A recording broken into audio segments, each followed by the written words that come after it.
It started with a knock on the door, and a voice she didn't recognize. Julia wasn't expecting anyone that morning, but as she opened the door of her new apartment, she was met with a woman holding a box and a soft smile. "Hi, I just moved. In downstairs," the woman said. "Thought I'd introduce myself." Her name was Camilla, friendly, confident, maybe a few years older. They exchanged polite words, short laughs, a compliment on the building. And then she was gone, leaving Julia with a strange feeling she couldn't quite name. It wasn't distrust, not yet. Just a flicker, like hearing your name spoken in another room. Later that day, Julia mentioned it to Raphael, her boyfriend, who had lived in the building years longer than she had. "The new neighbor seems nice," she said casually, hoping to spark conversation. Raphael barely looked up from his phone. "Yeah? Cool." No questions, no curiosity. Nothing. She let it go, but something about his indifference felt staged, as if he wasn't surprised at all. Julia didn't press it. But part of her noticed the way he stiffened, the moment she said the woman's name, Camilla. Like a ghost had slipped through the room.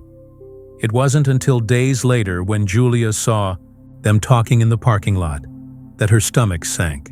It wasn't just a friendly hello. The body language was too familiar, the glance too long. She didn't confront him that night. Instead, she waited, because a part of her already knew the answer she didn't want to hear. And sometimes, when your gut whispers, you don't need the whole sentence, just the tone. That night, he held her like nothing was wrong, kissed her forehead like always. But something in her had already cracked. Small, but deep. The next morning, she timed her exit perfectly, pretending to leave for work but circling back minutes later. From her car, she waited. Watched. 30 minutes passed before she saw Raphael step out of the building. Alone. He didn't knock on any doors. But as he walked past the stairs leading to Camilla's floor, he slowed, looked toward her door, and then kept walking. That look, it was the kind of glance you only give to someone whose history is still inside you. Julia watched it happen in silence, the kind of silence that presses into your chest and stays there. Later that week, while cleaning, Julia found an old photo buried in a drawer. Raphael at some family barbecue she didn't recognize. But beside him, smiling like she belonged there, was Camilla. Same smile, same eyes. Her arm wrapped around his waist. There was no mistaking it. No plausible explanation left. Julia stared at the photo for what felt like an hour. She wasn't angry. Not yet. Just hollow. She sat down, photo in hand, and waited for Raphael to come home. But that night, he was late. She didn't text, didn't call. She let the silence stretch. When he finally arrived, she greeted him with the photo. No accusations, no yelling. Just held it out and asked, "Why didn't you tell me?" For a second, he said nothing. Then he sat down, hands clasped, as if calculating how much truth he could afford. "It didn't matter," he finally said. "It was years ago. I didn't want to make things awkward for you." Julia nodded, not because she accepted the answer, but because she'd expected it. The lie wasn't in the omission. It was in the belief that she wouldn't feel it anyway. That night, she couldn't sleep. She replayed every interaction. Every time Camilla had smiled a little too kindly. Every time Raphael had shrugged off a question. Every way she'd ignored her own intuition to avoid confrontation. She felt embarrassed, not because of what he hid, but because she'd felt it and doubted herself anyway. Sometimes betrayal isn't loud. It's quiet. It sits beside you during dinner, wraps its arms around you at night, and whispers that you're just being paranoid. She didn't leave him right away. That's the thing about emotional betrayal. It's not always a clean break. She stayed. She waited. She watched how he moved. not because she wanted to catch him doing something worse, but because she needed to understand what kind of man he really was when the mask slipped.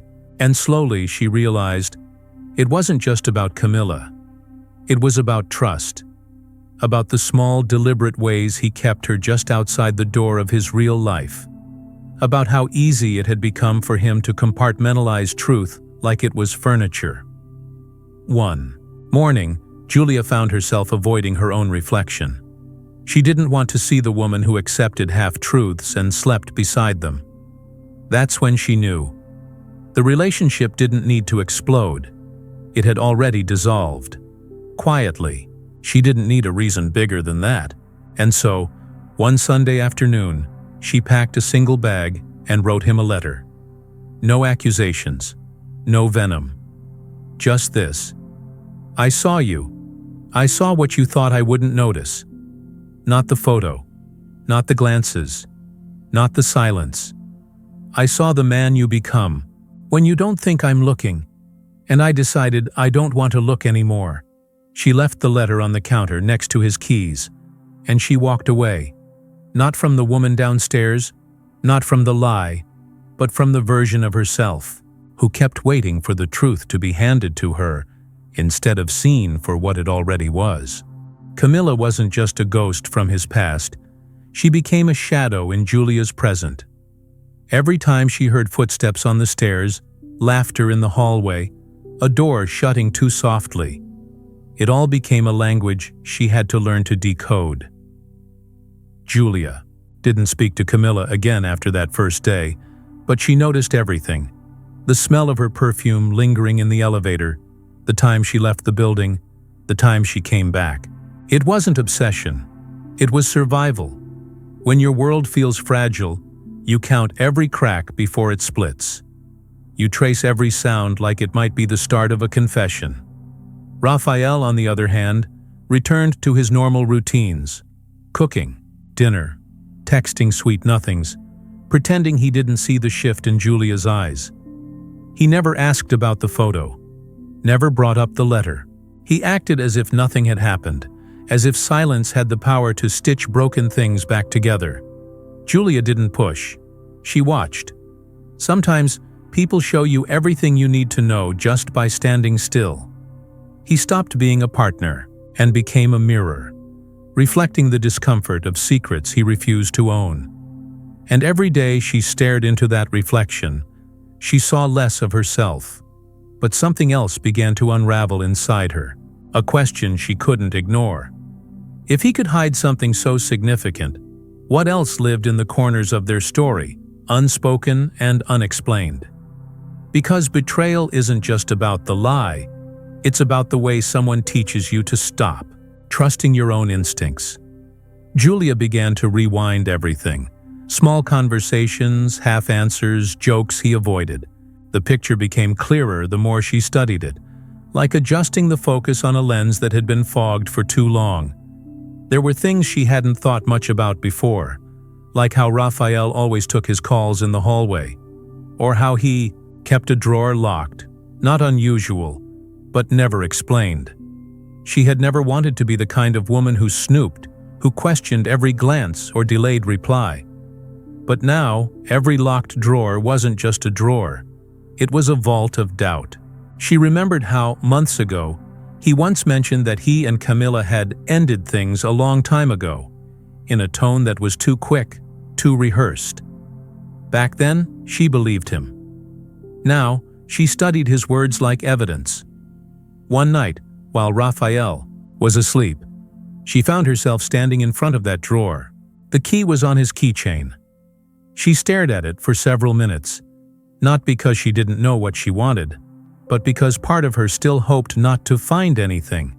Hope is cruel like that. It lets you think ignorance is a form of protection. But when she opened the drawer, what she found wasn't scandalous. No photos, no love letters. Just a small notebook, plain, worn, and inside, notes. Financial notes, names. One of them was Camilla's. Julia sat on the edge of the bed, notebook in hand, flipping through each page with hands that trembled. Not from fear, but from clarity. Camilla's name wasn't just in the past. There were entries from recent weeks, transfers, shared expenses. Maybe not romantic, maybe something else. But why hide it? Why lie?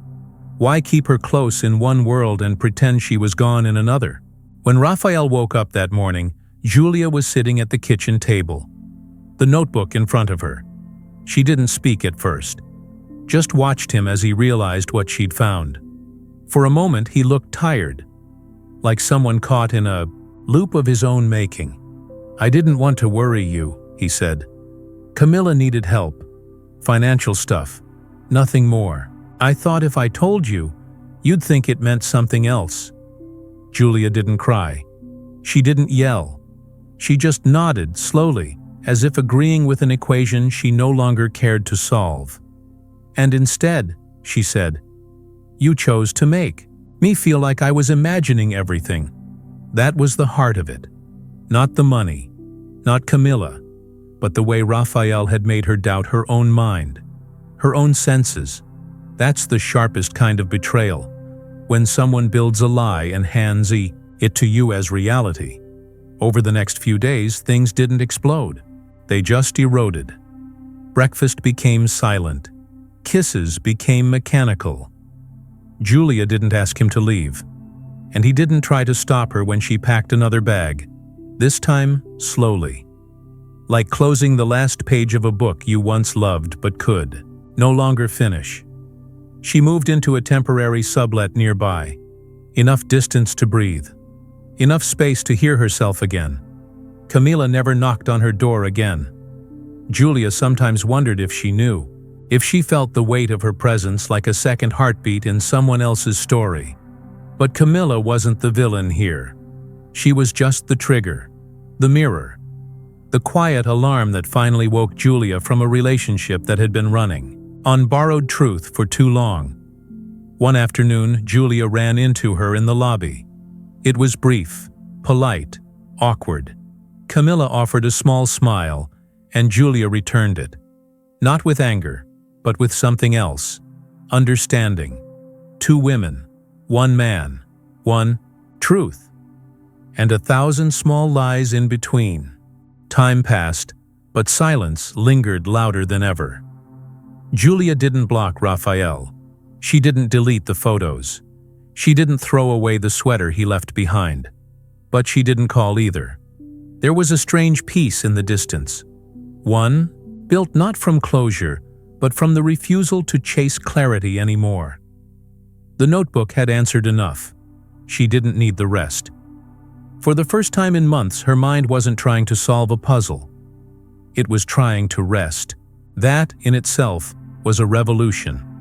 She spent her evenings learning how to be alone again.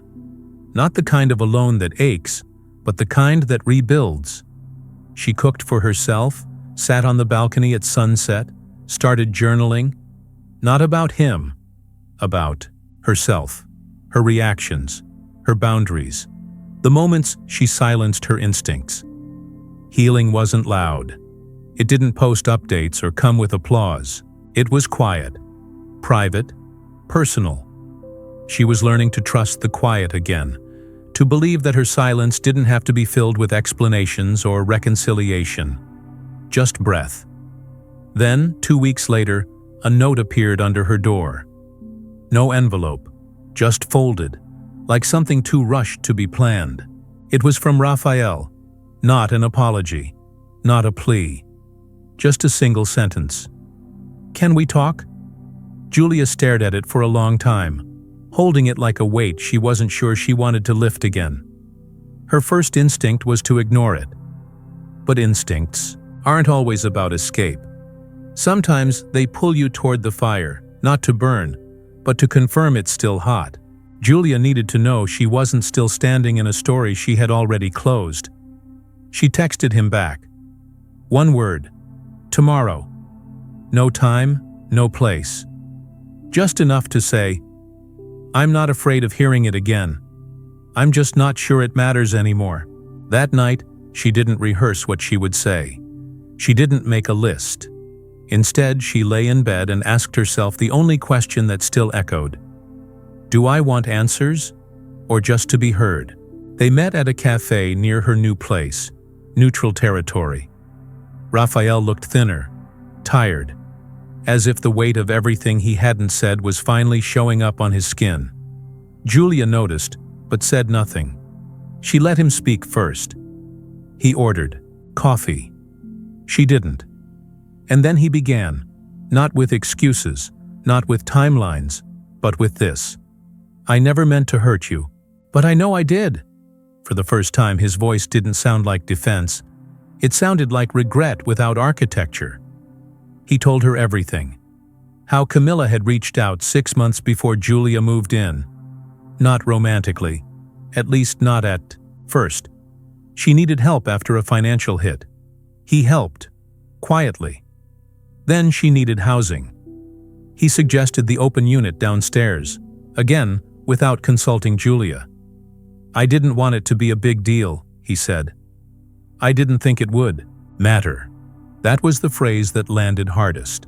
Julia flinched, not visibly, but somewhere deep. You didn't think it would matter? She repeated slowly. That your ex-wife living underneath the woman you sleep beside wouldn't matter. Raphael dropped his gaze. I didn't want to scare you away. Julia almost laughed. So you lied to keep me near, knowing the truth would eventually push me farther? He nodded. Quiet. Honest. Too late. And yet, something about hearing it confirmed what she already felt. That this wasn't a story about infidelity. It was about avoidance. Emotional cowardice. A man too afraid to be seen for who he really was when vulnerability entered the room. She didn't yell. She didn't accuse. She just asked one last thing. Was there anything between you two again? No, he said. Not in the way you think. That was enough. Because love isn't always killed by cheating.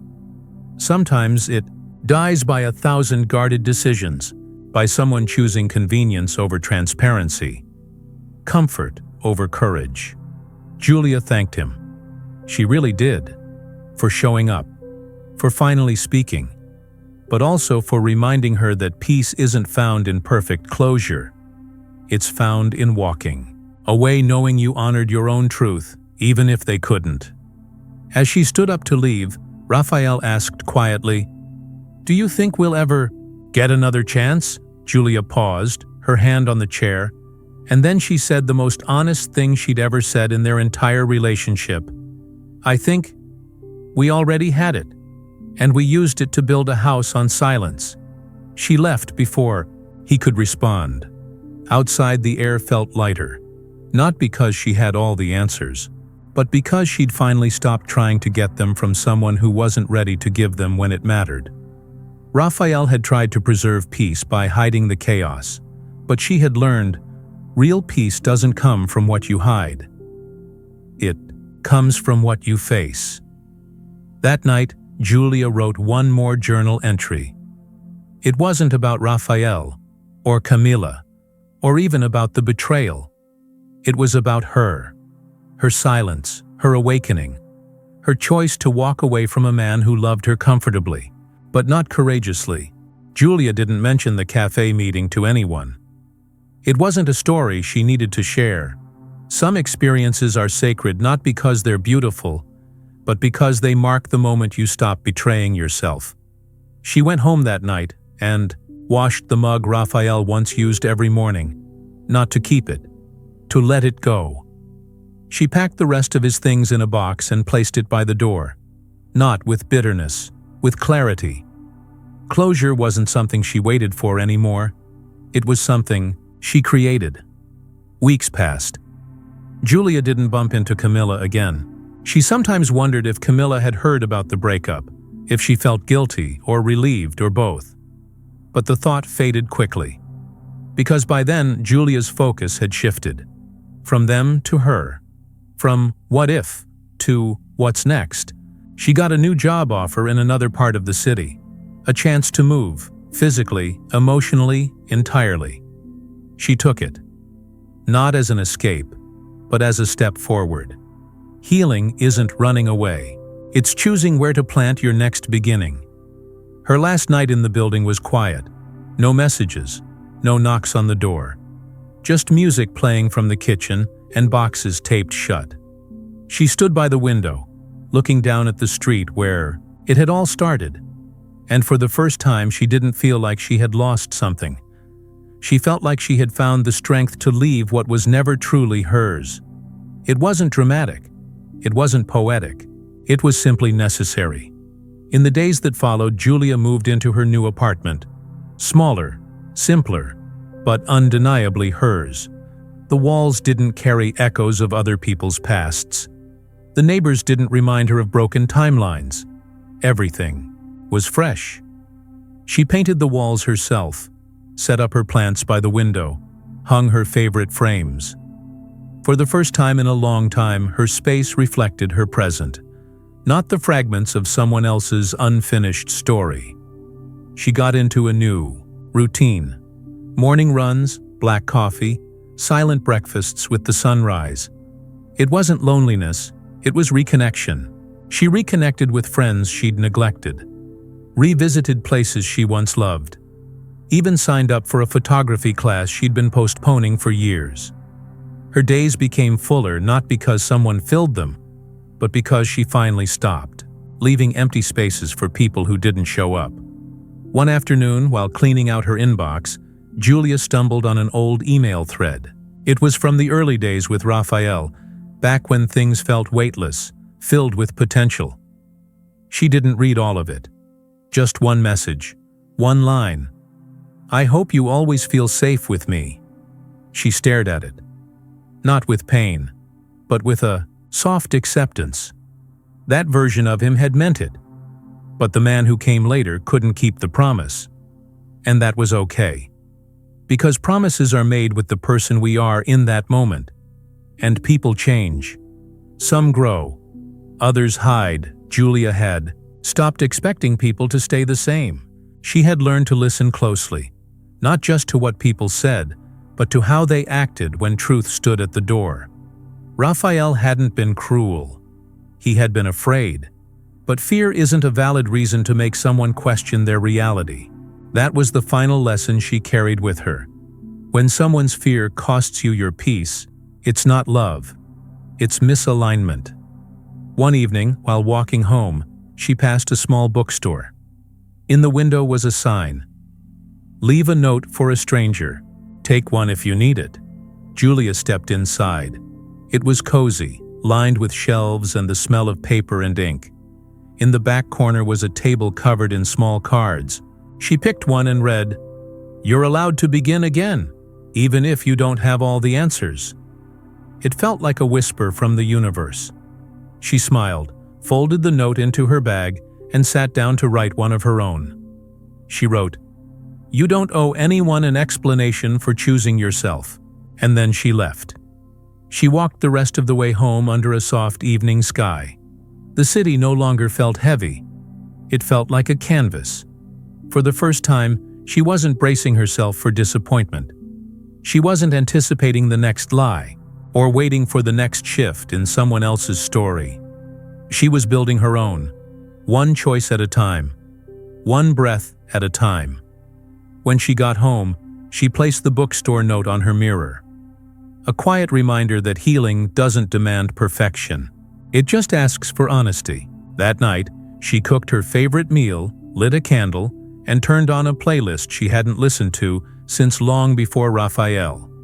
And she danced, not for anyone, not for healing, but because it felt good to be exactly where she was, with no secrets beneath her feet, no lies in her bed, no ghosts in the hallway. She was home now, finally.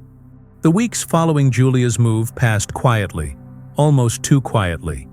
No dramatic encounters, no sudden apologies, just ordinary days filled with new sounds, unfamiliar streets, and the slow process of remembering who she was before she spent so much time trying to be someone for someone else.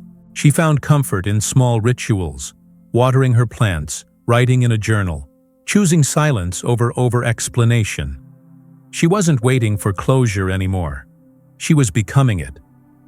One Saturday morning, as she organized the last drawer of her nightstand, she found an old Polaroid. It was tucked into the back, under receipts and forgotten notes.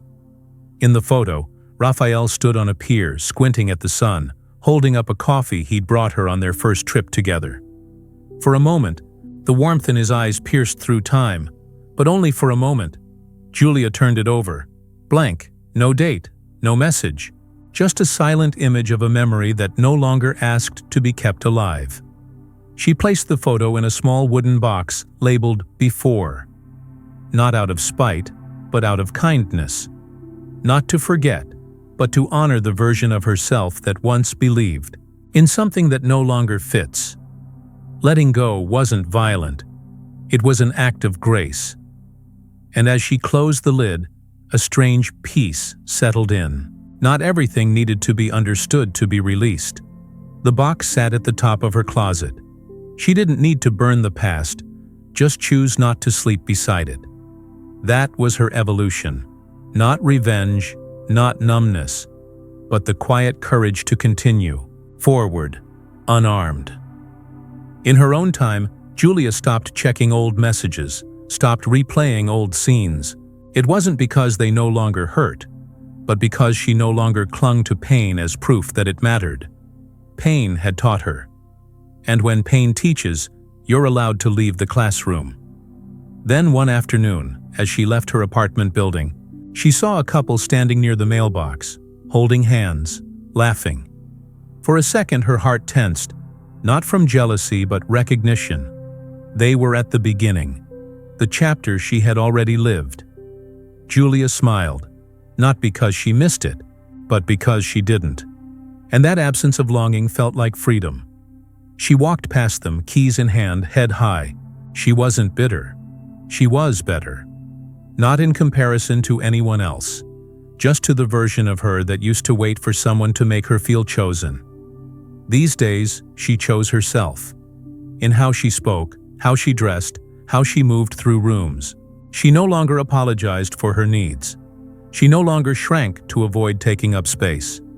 One evening, she visited a nearby beach. It wasn't far, just a bus ride away.